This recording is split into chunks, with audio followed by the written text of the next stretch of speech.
do this, man. It's been a minute. It's been a minute, P. I feel like it's weird. Like I'm like weirdly. I feel weirdly vulnerable and uncomfortable because we haven't done this in a while. So I feel like I'm out of practice. Yeah. And I feel like so this episode is going to be about my release For the People by Kanem X. That's me. That came out August 15th. So it's been out like when we're recording this, it's been out for like 10 days. And so we're going to talk about that song and everything. And I really look forward to it. But it's weird. It's going to be weird. I think this is the first time I'm going to be like talking in depth about something I've worked on. So please be kind to me, Prabhu. Ask easy questions to start with, and then just come out with like the Hail Mary of hardball questions. What made you think that this was a good idea to record this? There we go. But I think we should start as we always start, right? You got your drink? And just as an update, in case anyone noticed why we're missing a person, our co-host Zach is out doing real big musician stuff, playing shows. He's been doing a lot of, I think he's almost got like a show, not a day, but almost like every other day or something. He's out there hustling and making that guitar money. Yeah, so follow his Instagram for all the show updates. He's been playing some huge shows, and I'm very impressed. I'm proud of my boy. I was like, do I say I'm proud, I'm jealous, or impressed? That's like a nice middle ground. I'm happy for him. You know? I mean, the dude works his ass off for it. So he deserves it. Yeah. And you know, there's a bit of jealousy. I mean, like this boy is like out there playing music and owning Gibsons and Axe effects with like no repercussions. It seems like everything in his life is just baller. So congrats to you, Zach. Yeah. All right. Let's start it up. Let's do the toast. Well, I'm gonna toast to whoever. I don't know who made the soundtrack to Red Dead Redemption. I haven't even actually. You know what? Since I don't know who made the soundtrack to Red Dead Redemption, I'm gonna toast to Ennio Morricone, the composer for Good, Bad, the Ugly, because it's related to one of the things I'm going to talk about during these episodes with the song that I've been working on recently. So, yeah, it's got all spaghetti westerns. Nice. So, yeah, toast to the lords and ladies of music. Please be kind to us as we drink and talk about our guitar journey. You're toasting again. Who are you toasting, Prabhu? Ennio Morricone. He's the composer for Good, Bad, the Ugly. And I'm going to go a little bit off the musical path and just toast to Fred Hampton because my song For the People is like based on Fred Hampton. And that's what we're going to talk about today. So if you don't know about the Black Panther Party, he was the chairman in the Chicago chapter, and just a really, really admirable guy, in my opinion. So yeah, let's just get into it. You want me to start it off with the intro? We got a drink. Wow. Take a toast without a drink. Thanks. You gotta keep me right. I'm all nervous and stuff. Yeah, it's been a while. We've got this. It's been a while. This is time for tonal distancing ASMR.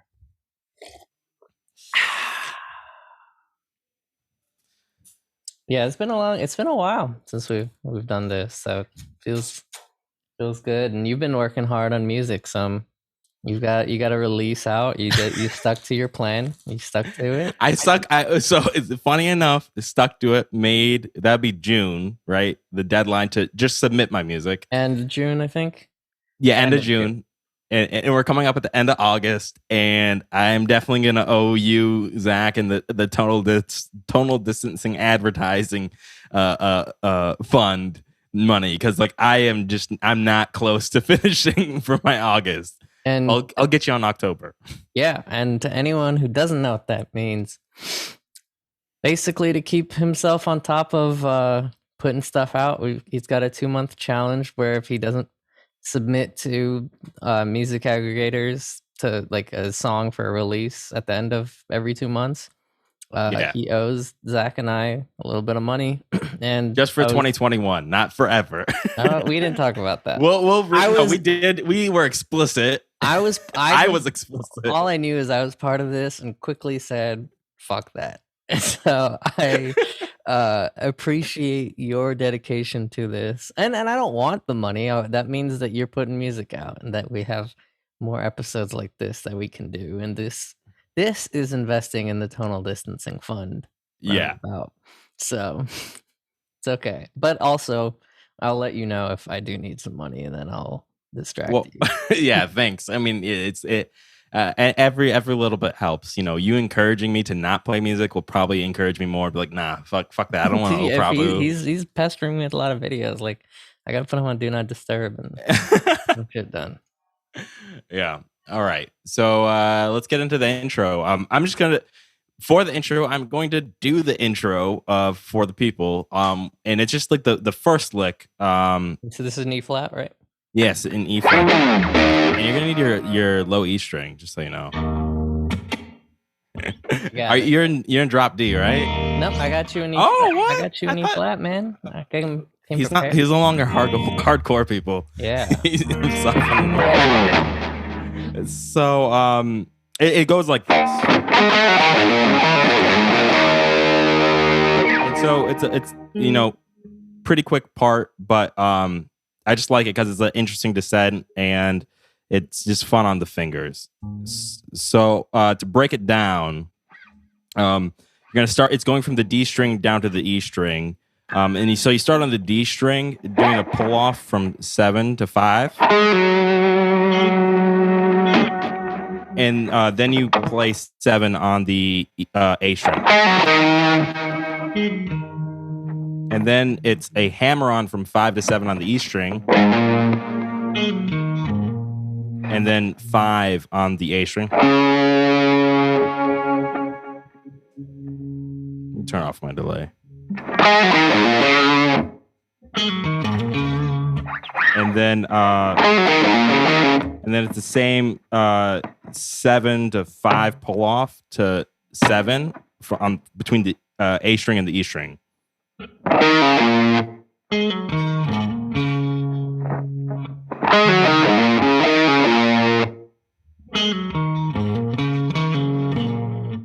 And then the last part, I mean, for me, it was tricky. Maybe it's like easy for everyone else, but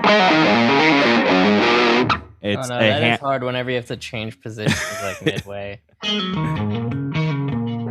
And then it's a hammer on between 3 and 5 on the E string. And then I do it with my ring, my middle finger and pinky, because I have to go to the second string on the second fret on the A string. So that's the last part.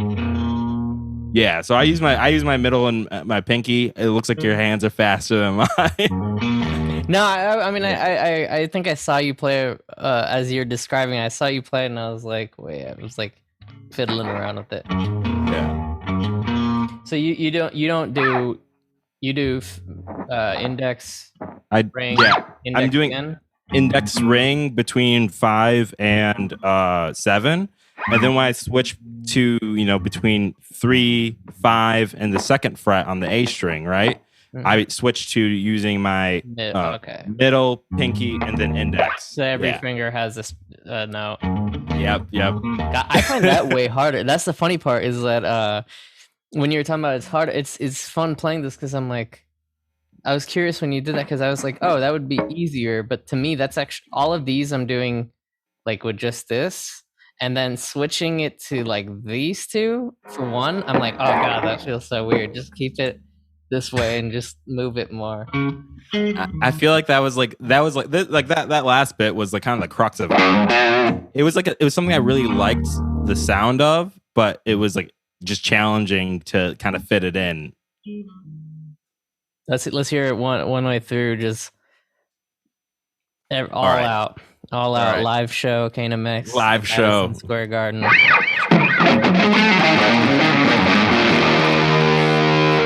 the whole thing. Oh, nice. The last thing is a strike on the low E string. And is it the whole, just like the whole chord? I just do the low E string. Sorry, I'm just changing my delay. I feel like it's too raunchy.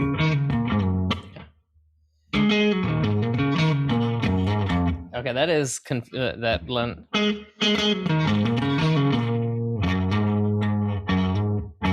Okay, I see why you do it. Yeah.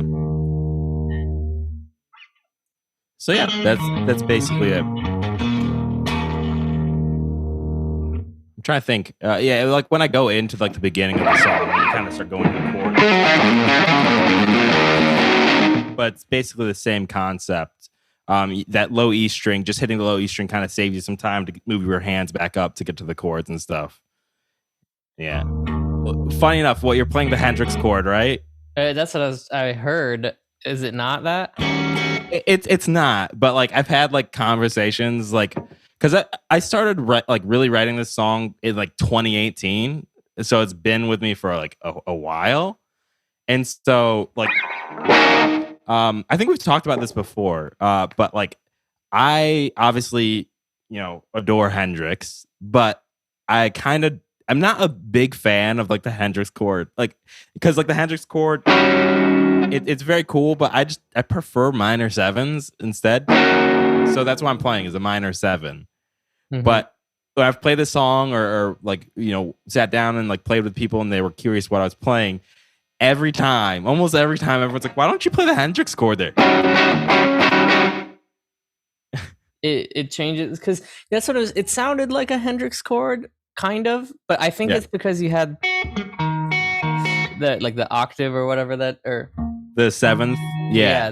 But it sounded more melodic than I don't know if the word's melodic, but like this one has that one dissonant kind of thing in it. That the major third that's in there.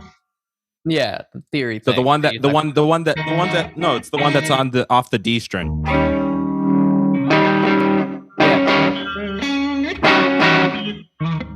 Yeah, and when you played it, it sounded like it rang through like this, what the scale would be. Like it felt not cleaner tone wise, but like I don't know. It felt like it felt like I could tell where the like it was something that you'd sing sadden more.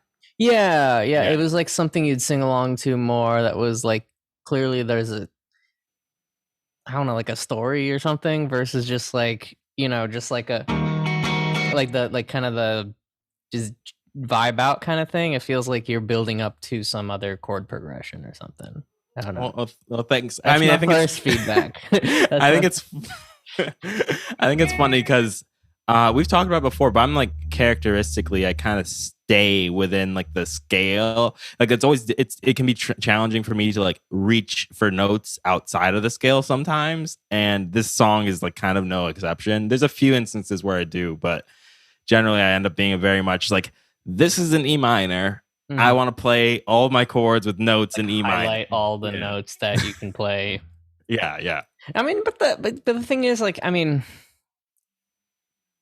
it's not that it works. It's not that it doesn't work. It doesn't. It's that like I feel like that's kind of natural. I feel like it's like sometimes it's like you have to go out of your way, because I'm kind of similar, and like I have started to be like, oh, I played this and it sounds cool, and I'm like, no, play this one wrong, or play this one weird, because I'm like, maybe that'll make it less stale or something. But it's like naturally I want to just do like or something, and versus like or just move it down a fret, and you're like, oh, it sounds weird, and it's like, I don't know. So I get what you mean. It's really hard to break out of that, but I think, I don't know. I mean, it works, especially in. I think it works in that, like in that riff that you have. Yeah, that.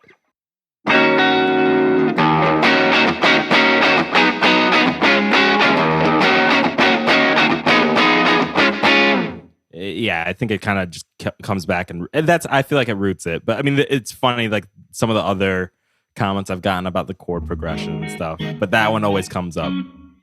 Oh yeah. So that's one thing I noticed that you do too differently, is that like, so I keep a lot of these shapes as that bar shape, and kind of traverse through the neck. And you sent Zach and I a video recently of like, it was like how to walk through a whole scale of chords in one position. It was like and then it was like, and like that was I want to make sure I shout that guy out, because I just kind of follow him on Instagram. He's like another person that plays music in New York, but I came across him. Yeah, and it was cool because basically the video was just like if you Scott Martin.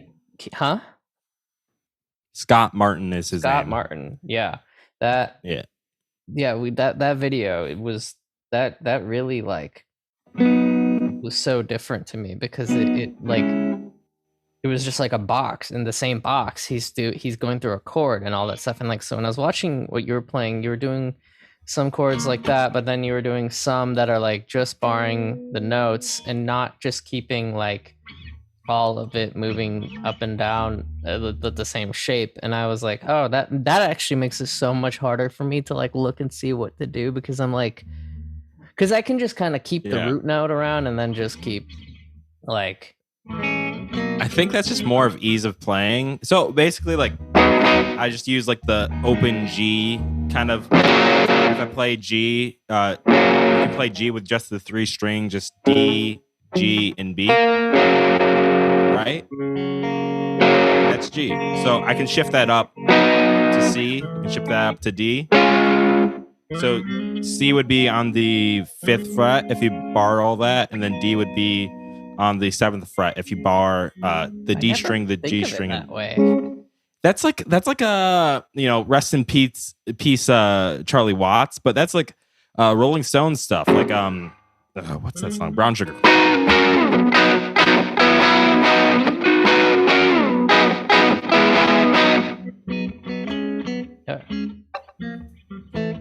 Yeah, that's cool because it's like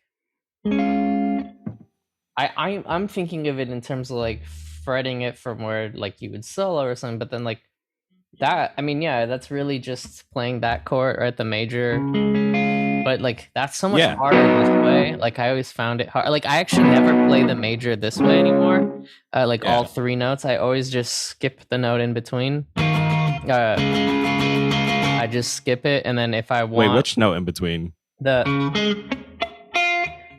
like say you're playing a D major on the 5th fret, I wouldn't play the G string. I would just mute it. Oh, wow. Yes, I just mute it here. I mean, you're just missing the octave, right? No, yeah, I'm just missing the octave. Yeah. Okay. Yeah. And then what I would do is, but then I like doing that major 7 chord. I think it's major 7, and then adding that in between on that. So I'll play it there, but it's pretty much always muted there. So I always play. Like I've always muted, but like if you want to play the full thing, see, to me that makes so much more sense. But then it's funny how you're like, oh, whoa, and I'm like, wait, I'm like watching you play this way, and I'm like, this is a D major. I mean, it's things like, I mean, to get into it is like when you play like with like, you know, a lot. If I'm playing the full D, right, I'm not gonna play the high E string or the low E string. But if I start on 5 on the A string and then 7 on the D, G, and B string, just a regular D chord. Mm-hmm. The thing that I like about it is you get that pinky action. Yeah, I mean this holds you that, and maybe that's why I don't do that much. It's because I'm always stuck at playing a major in this shape versus like having that pinky available to like. Yeah. Interesting. And then once you get, I mean, this is like the tangent of if I stick in on the D chord but in E minor, right? I get access to like different things. If I you know move, if I don't use my if I don't do the full one and just get rid of the A string and just play the D, G, and B string on the 7th fret, I get, you know, the same sort of pinky action thing I was doing earlier. But you also get like ring finger action if you go like on the G string of full fret. And then you even get like more pinky action going a step and a half above the B string. And then you can do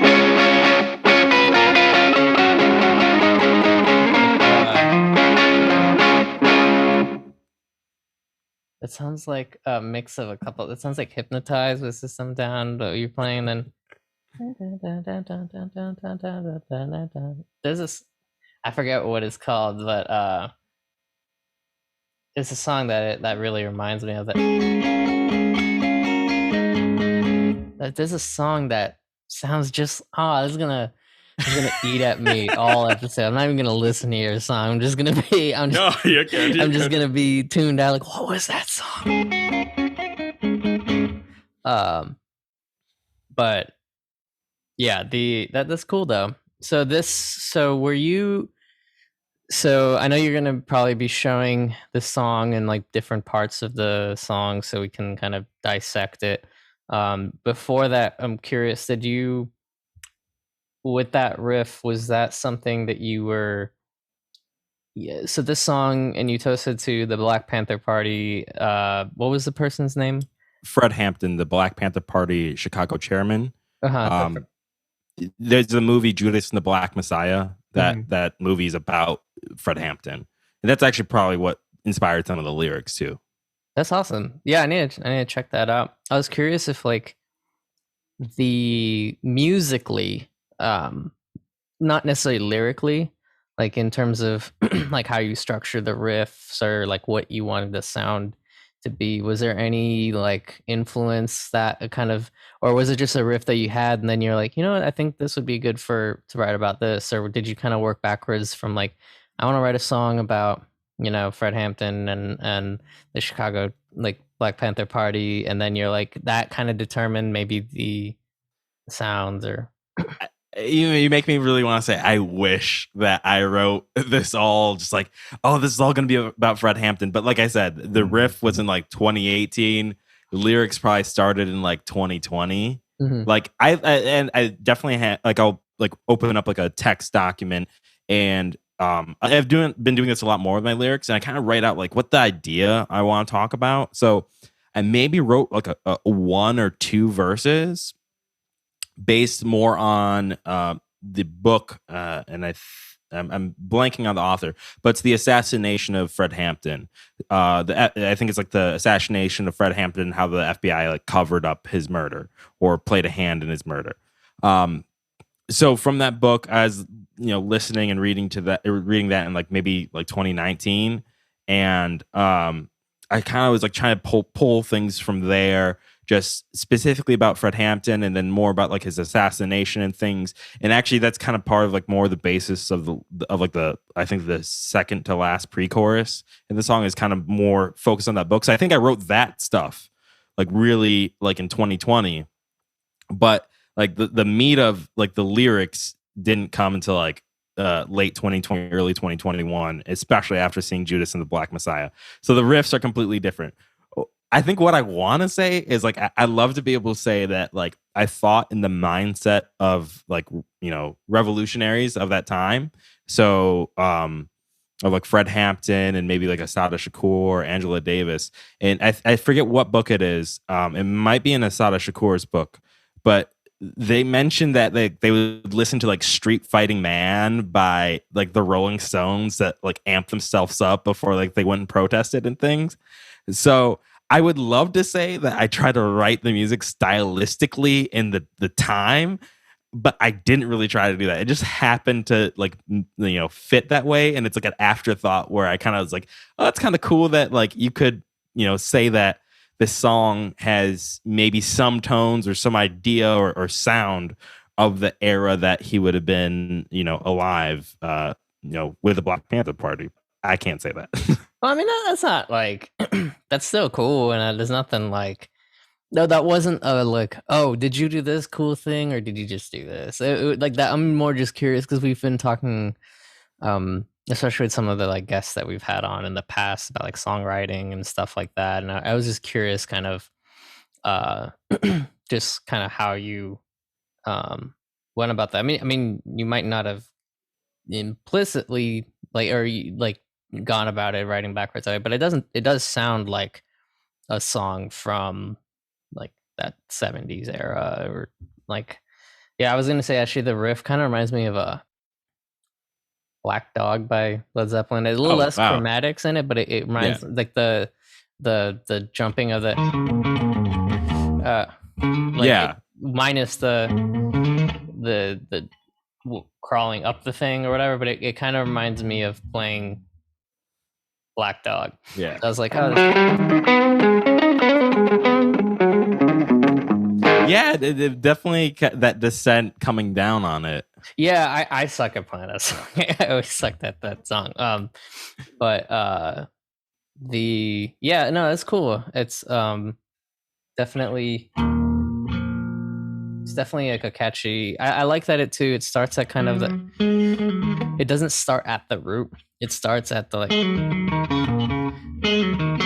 like you start The fourth.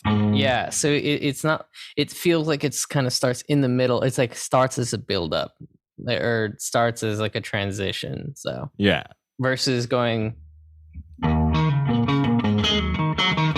like all I can remember is like because I hadn't really like it came out on the 15th and I was lazy that day, which is not good when you release a song.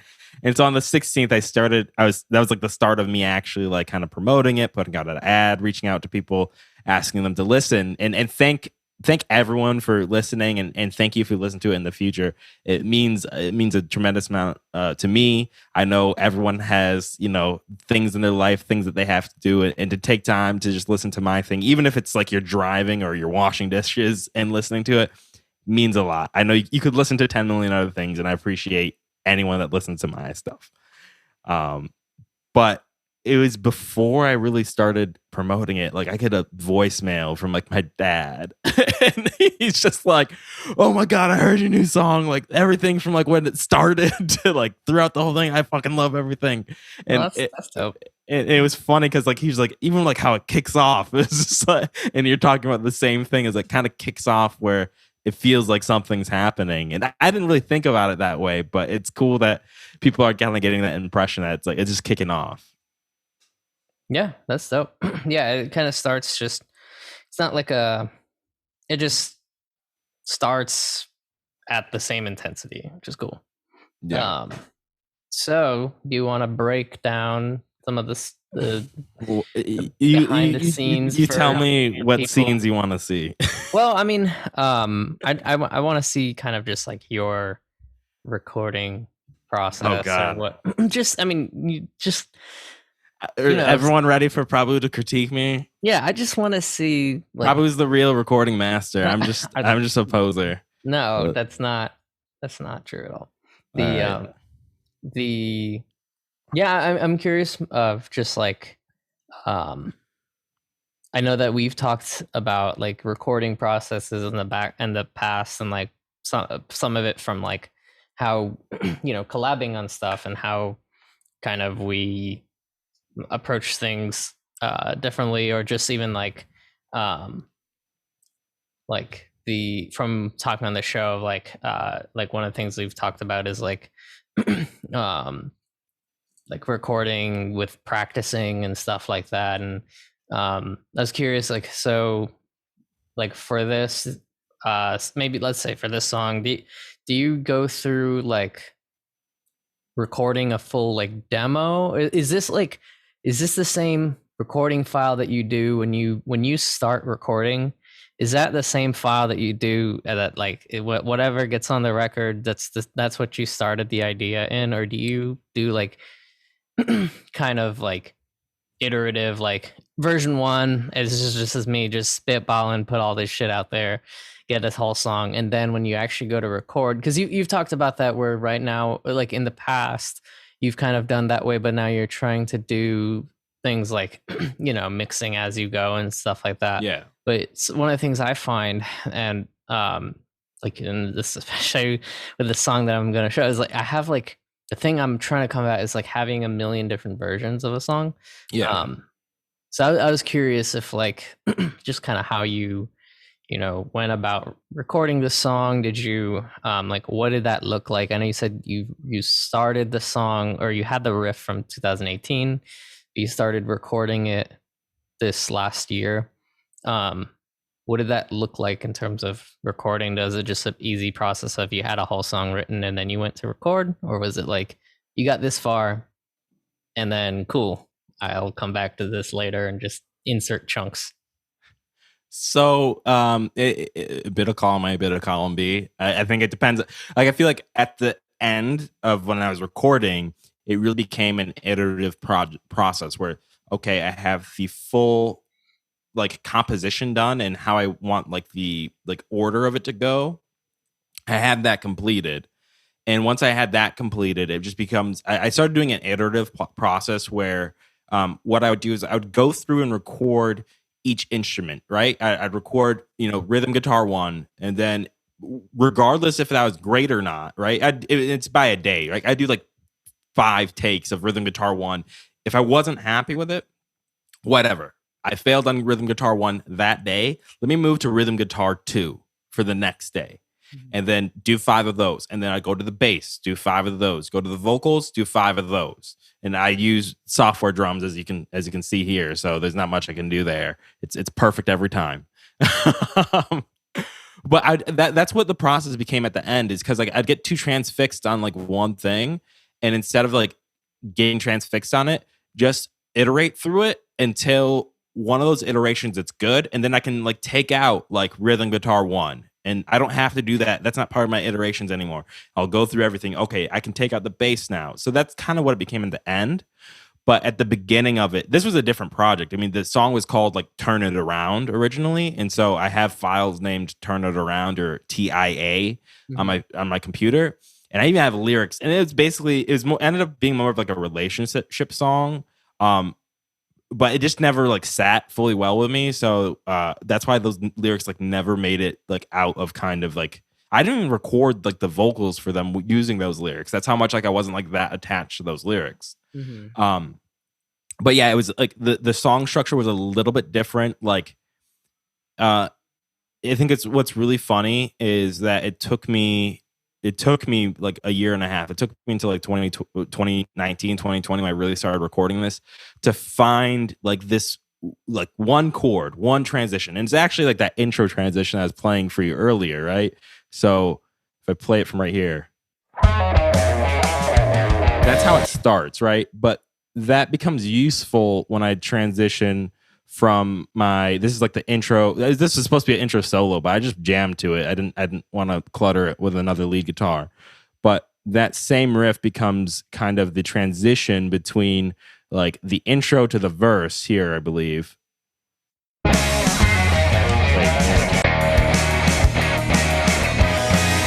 Here.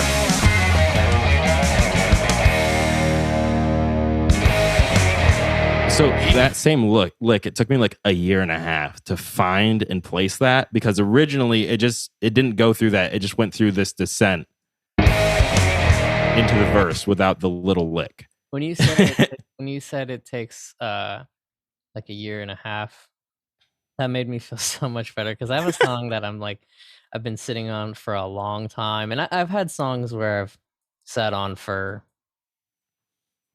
like a long time, and I have to remember that, like, oh yeah, you remember you sat on this for a long time. But like recently, I've been thinking about that, where I'm like, why isn't I haven't written this into a song yet, or and it's easy to just think like only like you're the only person that takes a long time to write a song or something, or that like you just like just reminding yourself about like that like you just feel like you're being lazy and not like productive. Yeah, or like for the songwriting thing, it's like sometimes it'll just hit that thing.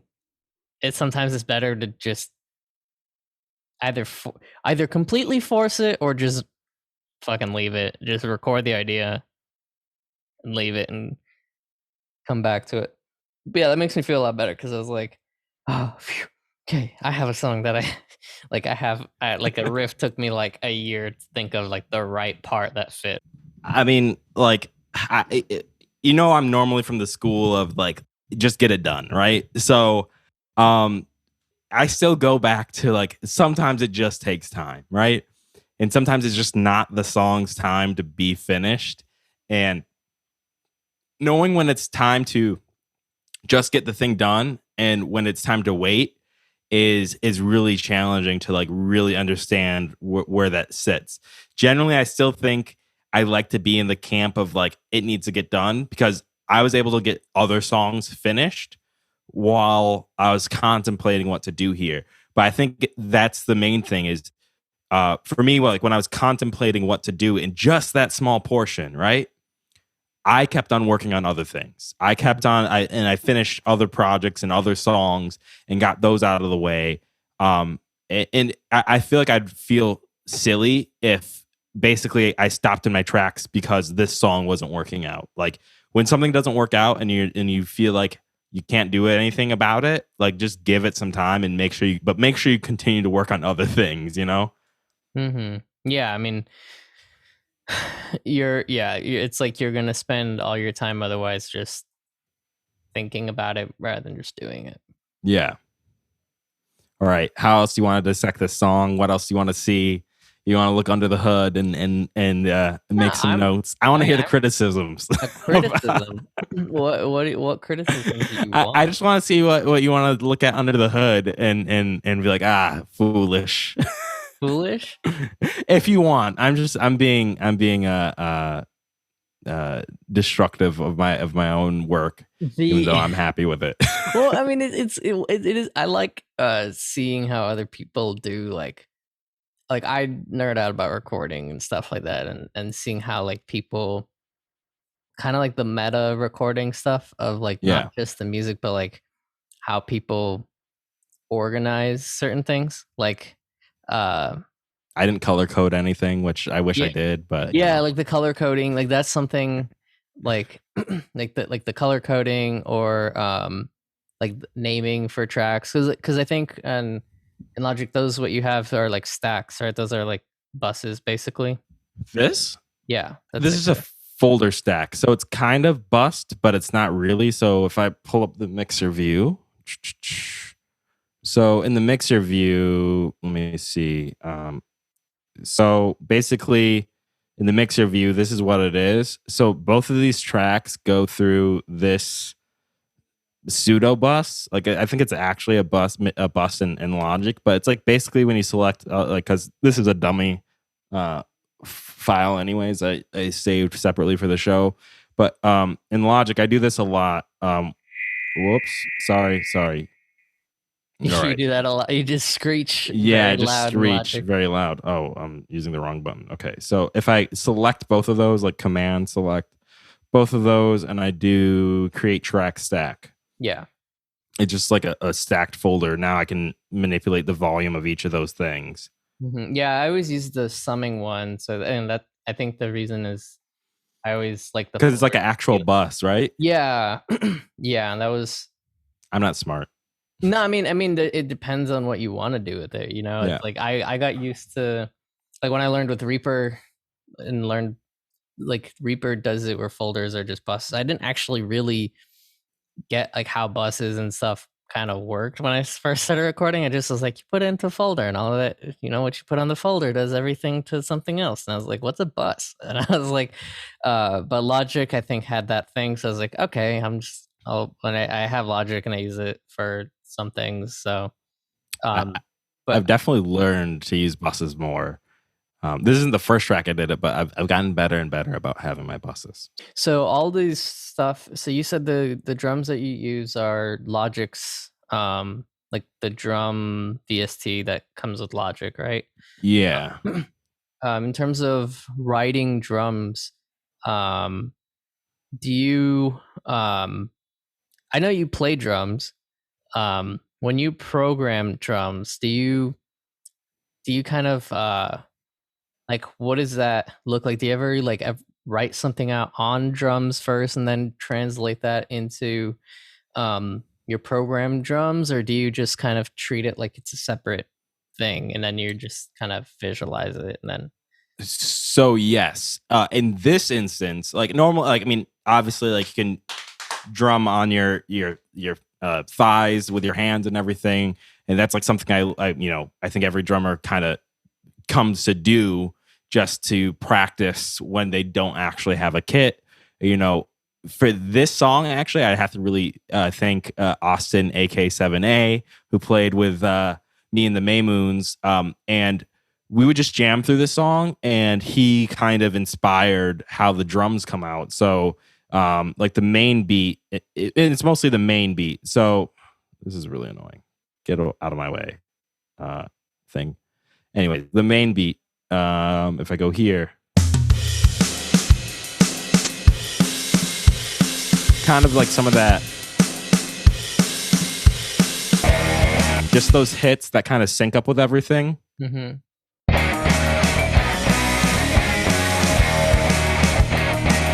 That's kind of how he played it. And so I'm kind of that way where like I kind of enjoy like everything kind of syncing up in the beat. So yeah, the way he played it is kind of how I mimicked it there. And then that kind of like holds true for the verse and chorus. And then I kind of just cheated here in the pre-chorus. This is probably just all Logic drums that was figured out. Like normally when you have like a Logic drums, like without switching it to MIDI, it's this yellow stuff. If you know Logic, you know that's what it is. But you can convert your yellow bits to MIDI, and that's basically what I did here. I don't really use the drummer thing on it, so I don't really know. Okay. So this is probably just pre-programmed. So if I don't want to bounce in place. I want turn it to to audio, right? Where is it? Oh, that's. I was just saying the bounce in place is probably gonna make it an audio track, right? And that's not what you want. No, that's not what I want. So I'm gonna just delete this. Whatever, that's fine. So, nope. Well, that's interesting. So they've based it. Is it the same kind of concept as the drumming thing on GarageBand? Because I've used that on the iPad. Probably. Like I switched this beat, right? Because I live for the people. So the thing I like about it in Logic is I use this a lot. Like I'll use this for the small pieces of that are annoying to program, like hi-hat. So I can get how loud and stuff I want everything to sound and say that I think that's good. Actually, let's say I think that's good, right? I can then just now convert to MIDI region, and then all my hi-hat hits have slight variations and things, and then I can go and switch where I want my snare. I'm gonna just put them in crazy places. So you can get kind of like the rough. Yeah, I use it for the rough sketch. So yeah, that's why the snare sounds funky, because I'm just moving it at random places. And then the other thing is just like the fills at the end. Like I don't have time to go program a bunch of different fills. I'll go and program specific fills, like the intro fill. I programmed that, but I probably started with like a Logic drum track first. Converted that to MIDI and then moved things around, because sometimes it doesn't do good things, do so well with like 3/4 timing. Like I think that's like half me programming it, half Logic making decisions. I was gonna say, is that 12/8 on the top? That's the tempo that, or the like time signature, yeah. Time signature that you're in. I was gonna say, I was like, what is 12/8? How does that? So you count 12/8 as 1 2 3 2 2 3 3 2 3 4 2 3 1 2 3 2 2 3 3 2 3 4 2 3. People will call it 6/8 also. But yeah, I was gonna say, what's the difference? Is that just because you get like the in between notes, like for like you get the up off note or whatever you call it? It's to define a measure. So I use 12/8 to define a measure. If this was 6/8, right, this would be like measure 24.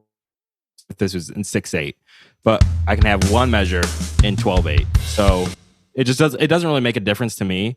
But so like you can think of 6/8 as really a swing beat, but with only 2 strong beats in a measure. While 12/8 is still a swing beat, but you now have 4 strong beats in a measure. So it's more, to me, I always think it's more similar to 4/4. Mm.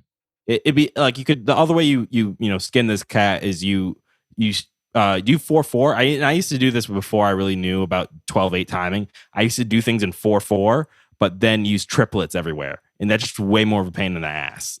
So you just use 12/8 and you just use eighth notes everywhere instead of 4/4 with triplets everywhere. Oh, 1 2 3 4 5. Oh, 1 2 3. Okay, yeah, that makes sense. Yeah. Yeah, triplets get really confusing to program drums for me. Like it's like it I feel like I'm in a different like language or something when I have to program triplets. There we go. Yeah, I mean, this is my life. Because I don't have like an external keyboard, but it's this stupid ass triplet button, and then plugging in notes one by one if I really want to do it. What is that?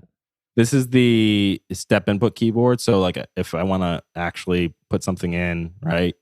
I'm gonna go back. Let me just go back here. That's not the keyboard that you can actually play on. So I'll do eighth note. So nope, you're not gonna hear it because I don't have the right thing selected. All right, let's try this guy, and I've let's never used this thing.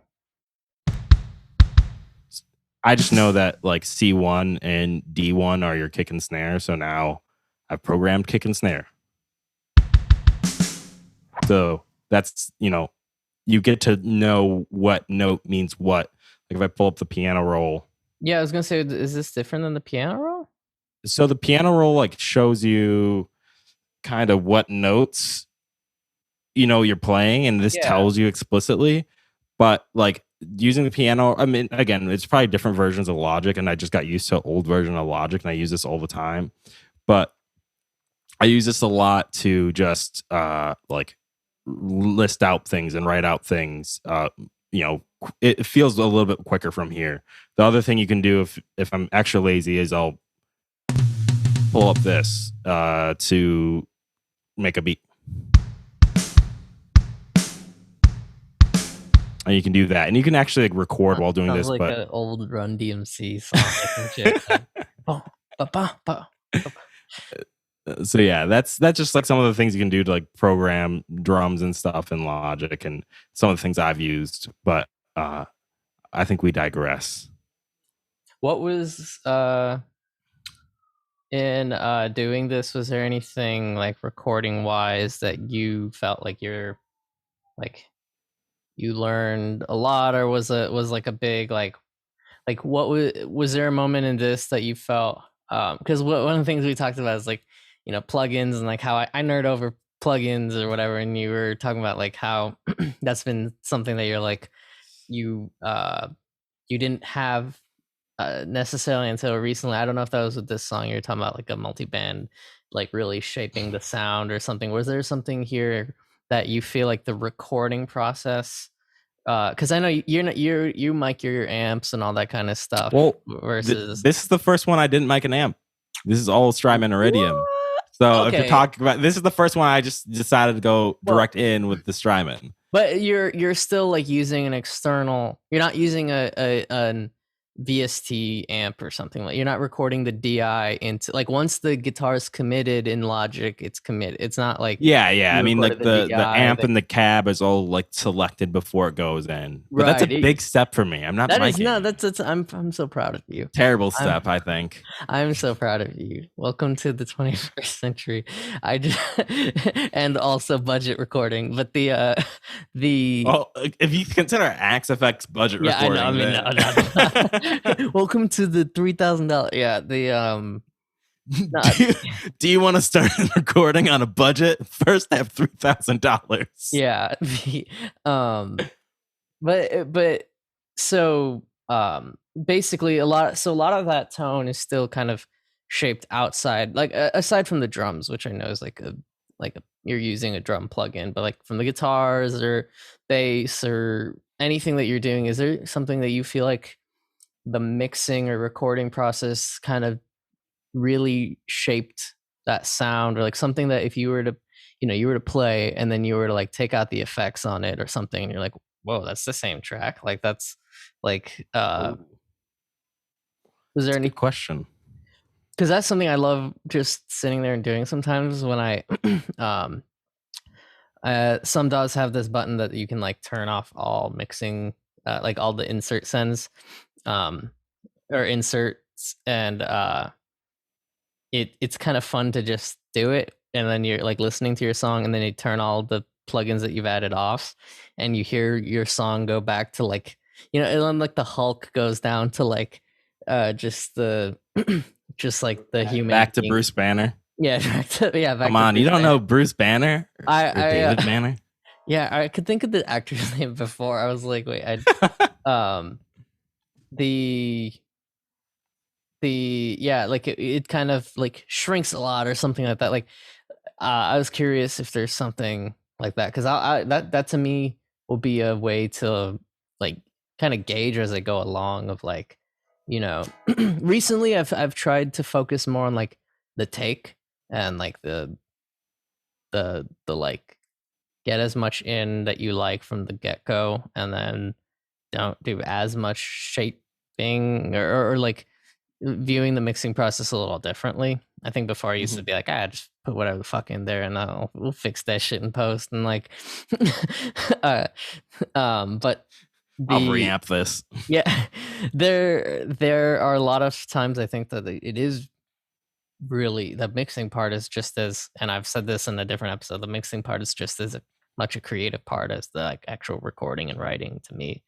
So what's something in here that you feel like really So this is kind of even the mix and post thing is I'm gonna just play a section of a vocal take, and to your point, this is I geeked out about using a multi-band compressor for the first time, and this was specifically to reduce some of the popping of my P's, I think. So this is with it. I will die for the people. Okay, I'm not gonna listen to my voice all day. yeah, keep that shit going, man. Bump it up. All right, here. I will die for the people. So there's some peace. 'Cause I live for the people. I will die for the people. I don't know. Maybe that wasn't the section. There was a section here that like the P's were like, ugh, getting rid of these fucking P's. Mm-hmm. I will die for the people, 'cause I live for the people. I'm sure it's that one. My life is live for the people. My life is for the people, 'cause I love the people. I think it's like that P right there. Yeah, it bothered me. People, love the people. I think that's like a little bit more evened out. I'm just gonna take out both compressors because I don't know which one it is. Love the people. There's something, I think it's that one, but it was like one of the P's I really didn't like, and then I used the multi-band and it kind of like subdued them, and I was like a lot happier with it. But that was like one of the instances where like I mean, you can see all the vocal takes I did, but like, I guess there's only 3 there. And then I think there's probably like 3 here. There's 6. And then I had another one that I just deleted since this is the final project. I do a lot of, I have an old project, but I'll do cleanups of like my project, or like, cause I had a condenser mic that I was singing into. This one was just a dynamic mic. And yeah, I did multiple takes of this, but this is the only one that like really felt the best at the point in time where it's like, okay, I have to be done with this. And this one sounded the best. And I just worked with that compressor to like make it sound the best of the best take that I did, even if it may not be the most stellar take. It's the best one I could do. And I was like, I got to just finish this shit and I'll throw a compressor on. So that was one of the things I geeked out about. Nice. Yeah, I mean, I don't like, I mean, like I feel like you were going into this and creating a narrative for what it is I'm gonna like be saying, because I feel you were like, all right, just do your worst. I was like, no, man, I just want to geek out and see what you're doing, and I just want I love seeing like how people go about writing stuff and like what and just like just see and learn how different people do stuff, because like yeah, it's to me like watching someone who like their approach to guitar or something like that and be like, oh, you do it this way, like it's an interesting way to do it. And sometimes it can be like this part can be the process that like, you know, makes or breaks a track. Like you could record a great track and then like do something in here that really fucks it up, and then or do something here that like really makes it shine.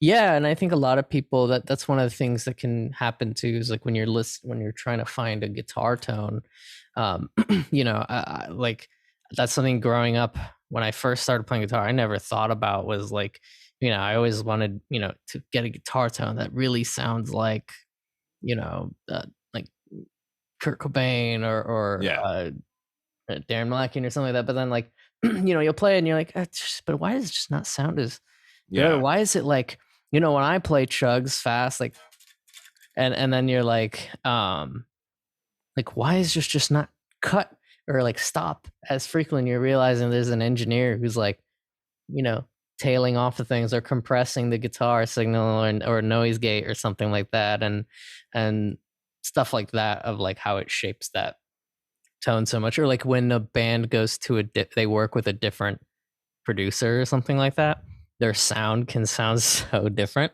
But yeah, I think one thing is I think it's just a standard thing that people will always tell you is just get a good take or get the best take that you can, and start with good recording. So I feel like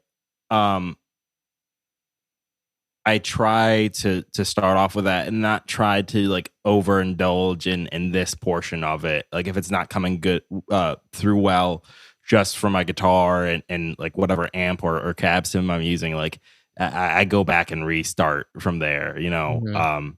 So like one of the things I do want to say is like, I know we've talked about this before, but like keeping in like subtle imperfections, I think I keep this in, but when like the lead guitars kind of trade off in 2 tracks, and one thing that irritates me is like I accidentally if you look at all my guitar tracks, I actually double the tracks.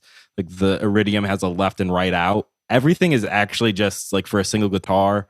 Like one rhythm guitar is in the left ear, the other rhythm guitar is in the right ear, but I have double tracks in each of them because I think I use a stereo amp from the Iridium. So like there's just very subtle differences that you can't really hear. Like But using one cab impulse or something on a different one produces a different. yeah, they have like stereo cab impulses, so like there are slight variations between each ear, and so like it doesn't really make a difference. I could have just done one guitar. It's not that you still double track it, but you keep the original stereo left right. Yeah, but like I said, I panned both of these to the left somewhere, even though it says left right. Oh, so you pan that in the bus or something. Yeah. But even like here, like this lead guitar is left right. Pretty much. Like it's like there's subtle differences, but like it'd be better if like I hard panned and then slight panned or something. But I just didn't have time for that. But the one real thing I want to talk about is like subtle mistakes or subtle weird things that I think. Let me make sure. I'll check my automation. So one thing like I kept in is like these little like scratches as one guitar switches from to another, and I don't know, maybe people don't like it, but I like kind of the feeling that you hear like one guitar switching to the other, like right here. So that little like chirp that you get before you go into the guitar, like I was gonna like take it out because like, oh, that's like bad, like that's not like a good thing to like you hear, like essentially it sounds like almost like a guitar being plugged in, but I kind of liked that feeling. Could you play it again? I want to, because like sometimes having very subtle I mean, that guitar being plugged in can give sometimes that effect too, if done right, of like you are watching someone play live or something and just like crank up that volume knob. I think it's just like my pick scraping. Can I hear that like kind of like I kind of like it though. It kind of gives it like that like punk. Like it like it's like how if you know people do the like that kind of thing. I don't know. That, like I always sucked at the pick slides, but the that like I think like you said, it's like you gotta at the end of the day have fun with that, and I think that sounds like had you not mentioned that, I was just like it's like a subtle detail, but like it's funny like the small things that you like grapple with and like debate, but like sometimes it's like, oh no, that's kind of like it has like a subtlety where it's not like this perfect guitar comes in. Like no, like I always think about it, it's like it's the person that's like coming like just plugged in and like they just made it in time to Yeah. play this solo or some shit. Yeah, they're like But you wake up and then you did your um like that one job or something with the yeah, that's funny. yeah. Yeah, that's more or less what's going on. I mean, there's funny things here where I like the original part here. Like the bass was actually playing something, and I was too lazy to re-record the bass, and I just cut out the parts after the fact instead of re-recording the bass. But that's Mhm. if I was a better person, I'd just go and re-record it because it Nah, probably wouldn't have man. been that hard.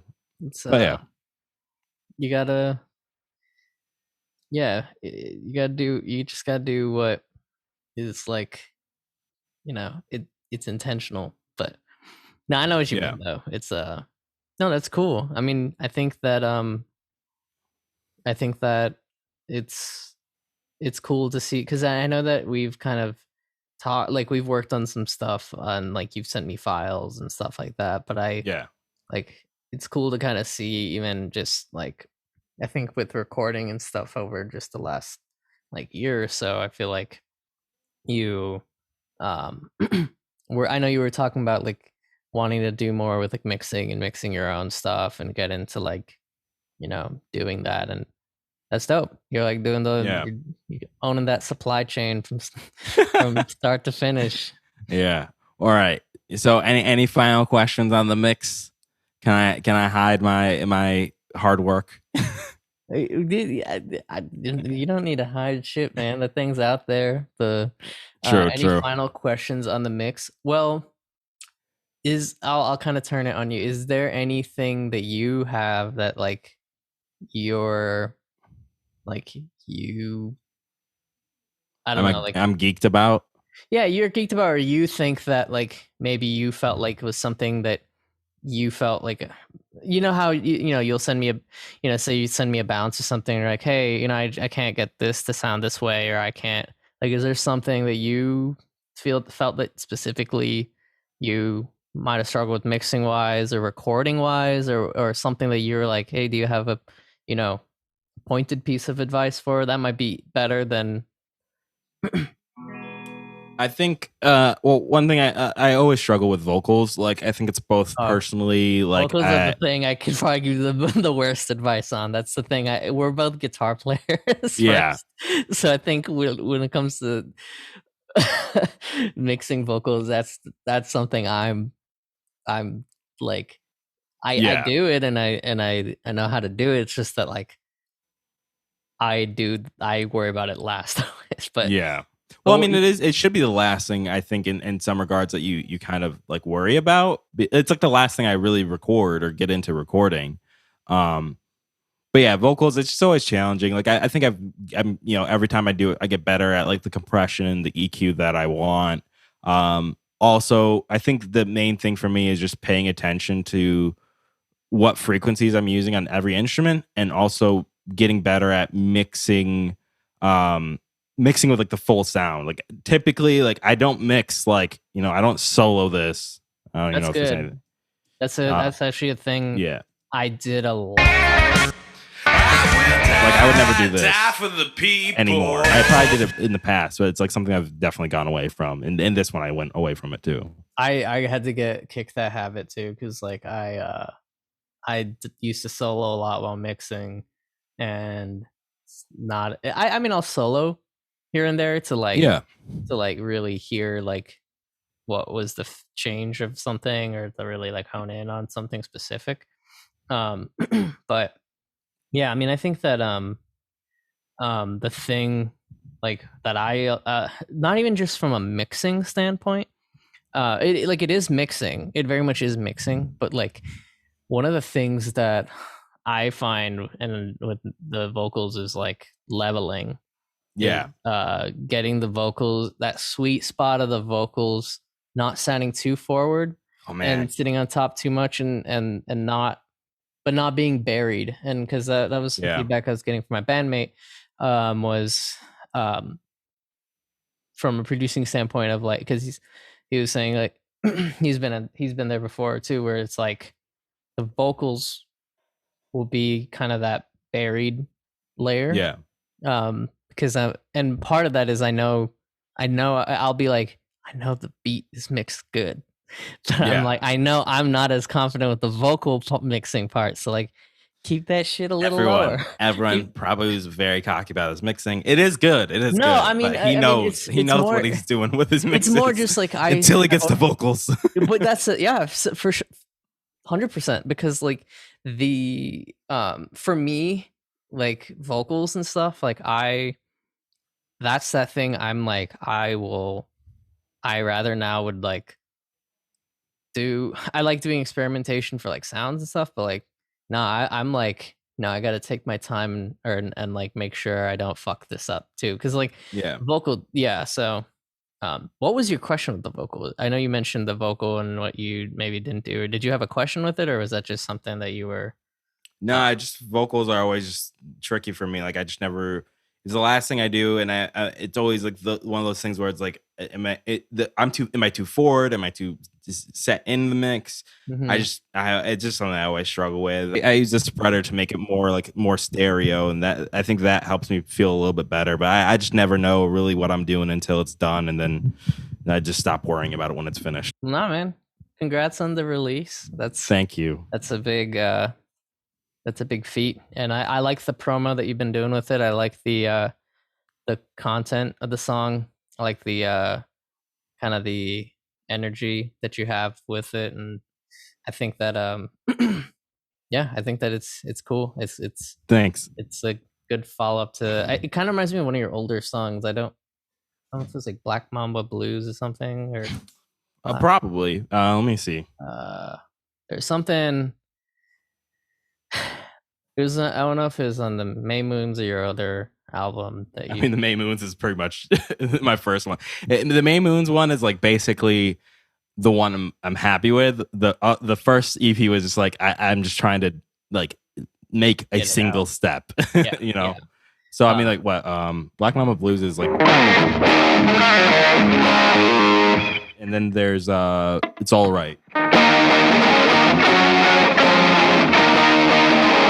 Flat. Yeah. Maybe that's what I'm hearing. Maybe that's what I'm hearing. But no, good job on the song. For your outro for today, are you doing anything from the song to play us out, or yeah, why not? I'll just do the outro of the song. So it's basically the same thing as the main riff. It's basically based around that, but it's where you start having a little fun with it. All right. So thank you for watching Tonal Distancing. Thank you for if you have checked out For the People, thank you very much. For the People by Kanem X, that's me. Thank you for checking out. If you haven't, I'd really appreciate it. I understand we're all busy, but if you take a little bit of time out, I'll really appreciate it. And let me know. I'd love to hear what you thought. I am very happy to sit here and speak with Prabhu and hear his thoughts. But I'm welcome to all thoughts. But yeah, I'll play us out. This is just kind of the outro For the People. It's pretty much the main riff with just a little bit more doodles.